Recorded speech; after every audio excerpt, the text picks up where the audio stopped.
Hello guys, welcome to లాషో vlogs. How are you all? ఈరోజు నేను ఇంకా కొన్ని కొత్త ప్లాన్స్ పెడదామని మేము బన్నింగ్స్కి వచ్చాము మా ఇంటి దగ్గర. సో లోపలికి వెళ్ళి కానీ ఈసారి ఇంకా వెరైటీ కొత్త కొత్త ఇంకా యాడ్ చేశారు ప్లాన్స్ అయితే. న్యూ యానిమల్ ఇంకా బర్డ్స్ స్పాట్స్ ఉన్నాయి, చాలా క్యూట్ ఉన్నాయి అయితే. ఇక్కడ సీడ్స్, తర్వాత ఇండోర్ ప్లాంట్స్ అన్నీ ఉంటాయి. ఇక్కడ చాలా రకాల ప్లాంట్స్ ఉంటాయి. చూడండి అసలు ఫ్లవర్ ప్లాంట్స్ ఎంత బాగున్నాయో. ఈ చిన్నవి అనమాట, జస్ట్ ఎంత క్యూట్ ఉన్నాయంటే నేనైతే తీసుకున్నాను.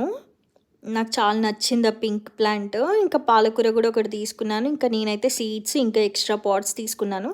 యాక్చువల్గా నేను ఎక్కువ గ్రీన్స్ పెంచుదాం అనుకుంటున్నా కదా, సో కొన్నే తీసుకున్నాను, ఎక్కువ సీడ్స్ తీసుకున్నాను. సో తెచ్చుకున్న ఫ్లవర్ ప్లాంట్ అయితే పెట్టుకున్నాను. తర్వాత బంతి సీడ్స్ తెచ్చుకున్నాను. ఇది ఫ్లవర్ మిడిల్లో ఉంటుంది కదా, అదే నాకు తెలీదు అసలు బంతికి సీడ్స్ అని. ఈసారి కొనుక్కుంటే అవి సేవ్ చేసుకోవాలి. అండ్ తర్వాత పాలకూర కూడా తెచ్చుకున్నాను కదా, అది కూడా పెట్టేశాను. తర్వాత చిన్న పాట్ మిగిలితే అందులో ఒక పొటాటో ఉంటే అది వేసేసాను, జస్ట్ చూద్దామని. అది కొంచెం ఏమన్నా వస్తే మళ్ళీ వేరే దాంట్లోకి షిఫ్ట్ చేస్తాం. ఇందులో నేను పాలకూర సీడ్స్ తెచ్చుకున్నాను, సో అవి వేసేసి పెట్టుకున్నాను అనమాట ఒక పాట్లో.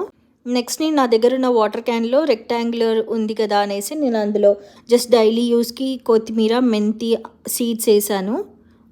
ఒక సగమేమో అవి, ఇంకో సగమేమో ఇవి వేసాను అనమాట చూద్దామని. సో నాకైతే ఇలా కంటిన్యూస్గా ఇట్లా వర్క్ చేసి మళ్ళీ ఇలా పెట్టుకుంటే కొత్తగా ప్లాంట్స్, దాని మీద కేరింగ్ వస్తుంది. ఎప్పుడైతే ప్లాంట్స్ తక్కువైపోతున్నాయో వాటి మీద అంత ఇంట్రెస్ట్ కూడా రావట్లేదు. సో ఇలా మళ్ళీ సెట్ చేసుకుంటున్నాను. మొత్తానికైతే ఇలా పెట్టుకున్నాను నేను. తర్వాత పుదీనా కూడా కొంచెం పెరుగుండే నా దగ్గర, పుదీనా తెచ్చుకునే కొన్ని ఉంటే యాడ్ చేసుకున్నా అందులో. చూడండి ఫైనల్గా ఇలా ఉంది నా ప్లాంట్ సెక్షన్. నా దగ్గర చామంతి, రోజ్, పుదీనా, మెంతి, కొత్తిమీర అన్ని రకాలు ఉన్నాయి. తర్వాత కిచెన్ క్లీన్ చేసుకున్నాను మొత్తం. తర్వాత ఫ్రిడ్జ్ కూడా మొత్తం క్లీన్ చేసుకొని ఒక రో మొత్తం గ్రీన్స్ ఉండాలని పెట్టుకున్నాను.